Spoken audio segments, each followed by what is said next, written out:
Здравствуйте! В сегодняшнем видео я хочу поговорить с вами на такую тему, как выбрать психотерапевта и не навредить себе.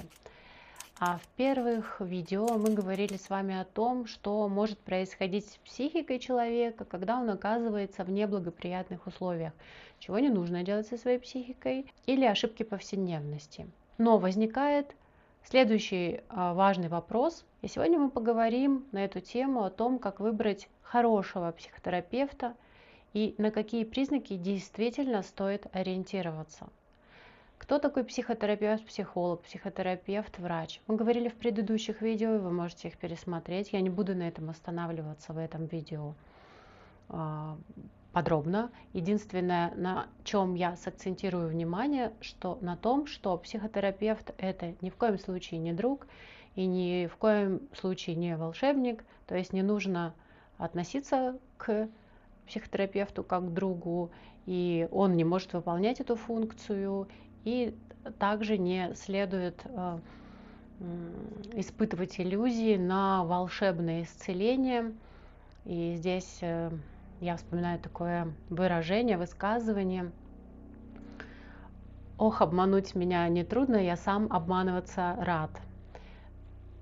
Это высказывание характеризует таких людей, которые надеются, что психотерапия вот таким каким-то волшебным образом за очень короткое время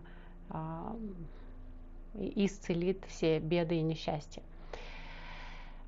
Психотерапевт – это профессионал, который работает с психикой человека, психологическими методами и несет за это ответственность, профессиональную ответственность.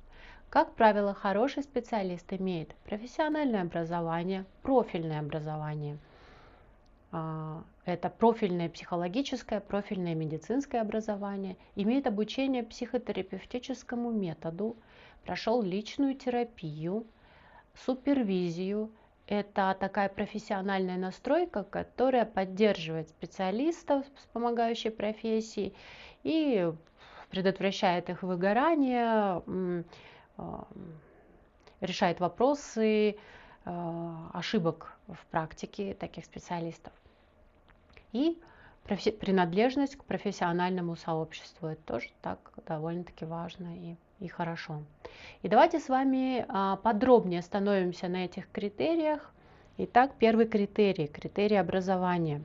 Важно, чтобы специалист имел профессиональную, как я уже сказала, профильную подготовку, обучался в конкретном или обучился в конкретном психотерапевтическом методе, и об этом есть сертификаты, и он может продемонстрировать это. Хороший специалист обычно не ограничивается только дипломом об одном образовании, обычно это наличие дополнительного образования, либо специализации, переподготовки, потому что психотерапия – это такая профессия, которая требует постоянного обучения и развития. Что касается личной терапии и супервизии, то практически во всех серьезных школах психотерапии есть важные условия. Специалист должен пройти личную терапию. Почему это важно? Потому что психотерапевт работает не только методом, он работает с собственной психикой, собственной личностью. И кроме этого у специалиста должна быть и супервизия, то есть возможность обсуждать сложные случаи с более опытным коллегой. Второй критерий, на который мы ориентируемся при выборе хорошего специалиста, психотерапевта, психолога, это метод психотерапии. Мы узнаем, в каком методе работает специалист. И каждый полноценный метод включает три вещи. Это представление о человеке, это теория возникновения психологических конфликтов, это способ достижения психологического здоровья. Например, гуманистическая психотерапия исходит из того, что человек по своей природе, он обладает потенциалом развития, и проблемы возникают тогда, когда этот потенциал блокируется жизненными обстоятельствами, воспитанием или внутренними конфликтами вследствие этих причин. Когнитивная терапия, слово когнитивный, то есть мыслительный, поведенческий, эмоциональный, все в совокупности, предполагает, что большое влияние на наши чувства, поведение оказывают наши мысли и убеждения. Иногда человек начинает автоматически воспринимать мир через искаженные или их еще называют ограничивающие установки. Например, человек может думать, если я ошибаюсь, это катастрофа, или я плохой, или я должен всегда нравиться всем. Такие убеждения создают постоянное напряжение, тревогу и делают жизнь человека нелегкой. Психодинамическая терапия, например, она обращает внимание на внутренние конфликты, на структуру этих конфликтов, на то, как человек через прошлый опыт формирует эти конфликты, и как прошлое влияет на настоящее. Многие наши реакции еще формируются в ранних отношениях с близкими людьми, в детстве. Например, человек может снова и снова попадать в определенные отношения, которые для него несчастливые, сложные, и не понимать, почему это происходит. И именно работа в психотерапии, работа в этом методе позволяет узнать, распознать, исцелить этот внутренний сценарий и изменить жизнь человека к лучшему. Третий критерий, на который мы ориентируемся, когда выбираем психотерапевта, это на критерий работы с причиной, а не с симптомами. Если специалист не обучен полноценному методу, часто терапия выглядит так. Клиент приходит с жалобами на тревогу, и специалист начинает предлагать ему какие-то дыхательные техники, то есть какие-то методы, которые снимают вот эту тревогу, облегчают протекание этого симптома. Или человек приходит с трудностями в отношениях, постоянными, повторяющимися, и терапевт, психотерапевт, психолог начинает давать ему советы, как ему лучше делать или не делать. Или когда такой недостаточно обученный специалист видит человека в чрезвычайном стрессе, то начинает как будто быстро применять какие-то быстрые техники поддержки. И иногда это может помогать в моменте, облегчает состояние, симптоматику, но это не всегда решает проблему. И скорее правильно сказать, это не решает проблему, причину на самом деле, потому что она здесь, в общем-то, не может быть обнаружена. Итак, настоящая психотерапия работает не только с симптомом, она помогает человеку развивать способность справляться с жизненными трудностями и сложностями и становиться все более независимым, самостоятельным, автономным. Да. Хороший психотерапевт не делает человека зависимым, он помогает человеку стать более самостоятельным. И можно привести в пример такую метафору. Представьте, у человека постоянно болит спина вследствие каких-то причин неправильной физкультуры, неправильного образа жизни.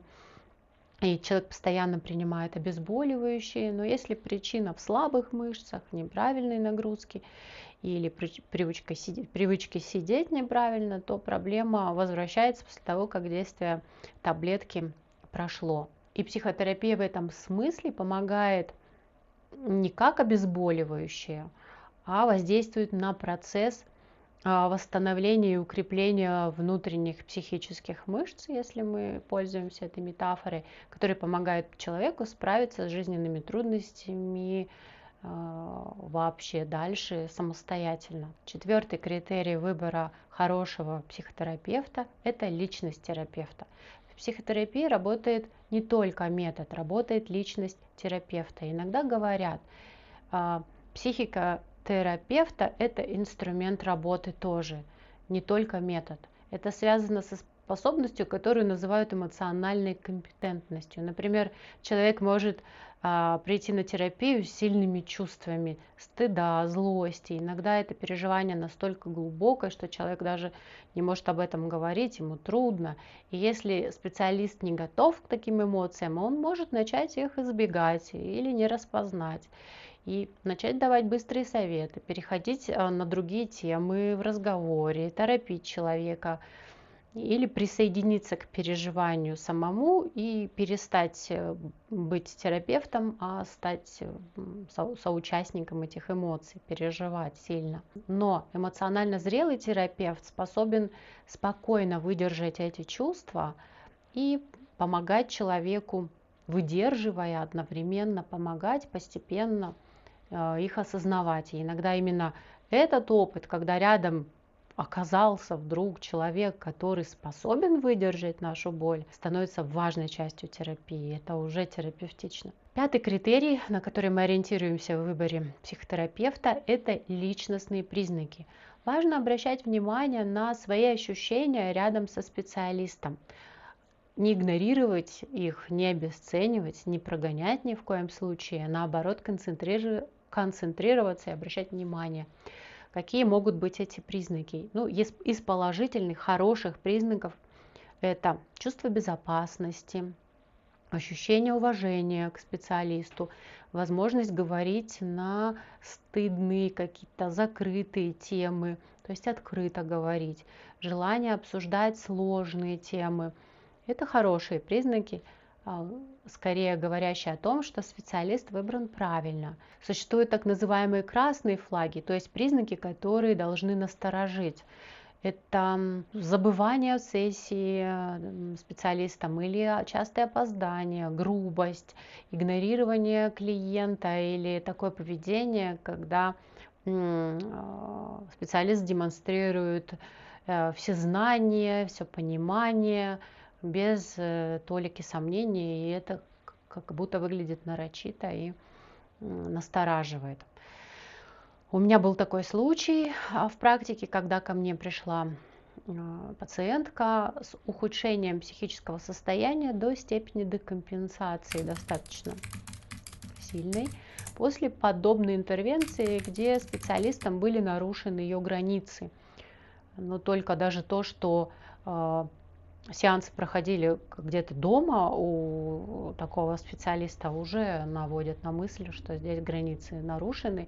И также применялись какие-то странные, так сказать, доморощенные методы воздействия на психику. И это такой вот антипример, как не нужно действовать, когда вам попался такой специалист на вашем пути, то есть да, его нужно покинуть. Потому что адекватный специалист понимает границы своей компетентности. Ну, вообще он этого делать не будет, да, он понимает границы в целом, и уж границы компетентности тем более. И, например, если у человека выраженная депрессия, ему требуется медикаментозная поддержка, а психотерапевтом является психолог, то он может предложить и нужно, и должен, да, предложить консультацию психиатра. Или, например, если проблема связана с зависимостью или какой-то тяжелой травмой, то такой специалист может порекомендовать более узкого специалиста. И это не слабость специалиста, а это профессиональная ответственность. И в нашем сообществе даже существует такая поддержка друг друга, когда мы можем спросить в этом сообществе, а нет ли у тебя вот такого специалиста, потому что у меня есть клиент, и здесь моя компетентность ограничена. И даже очень важно, когда мы можем предложить кого-то, то есть не просто говорить клиенту, а иди и поищи кого-то, да, где-то там сам, да, вот, погугли в интернете. Нет, мы сами это делаем и предлагаем нашему клиенту другого специалиста. Шестой критерий, который характеризует правильный, хороший выбор психотерапевта и на что нужно сфокусироваться, это баланс метода и личности. Хорошая психотерапия всегда строится на балансе. Метод как инструмент и личность терапевта тоже инструмент. Как иногда говорят, психотерапия – это не набор техник, это встреча двух психик. Метод важен, но метод начинает работать только через личность терапевта. И знаете, на самом деле довольно любопытно, даже с исследовательской позиции, ваше мнение, на что вы в своей практике как человек ориентируетесь или ориентировались бы, если бы вам пришлось выбирать или приходилось, да, такого специалиста, как психолог, психотерапевт. И мне интересно ваше мнение. Напишите, пожалуйста, в комментариях, что вас, что является наиболее важным в выборе. Например, может быть образование, сертификаты, или может быть метод, в котором работает специалист, или то и другое, или рекомендации играют большую роль, или личные ощущения ваши, да, при установочной такой, да, пробной какой-то сессии, либо вот именно чувства, которые вы формируете рядом с психотерапевтом, или может быть что-то еще, что я не перечислила, и это действительно в таком, да, исследовательском смысле и в любом другом очень интересно. И в заключение хочется сказать, что выбор психотерапевта – это очень важный шаг, потому что в психотерапию человек приносит самые уязвимые части себя, самые уязвимые стороны своей жизни, самые секреты, да, самые сокровенные.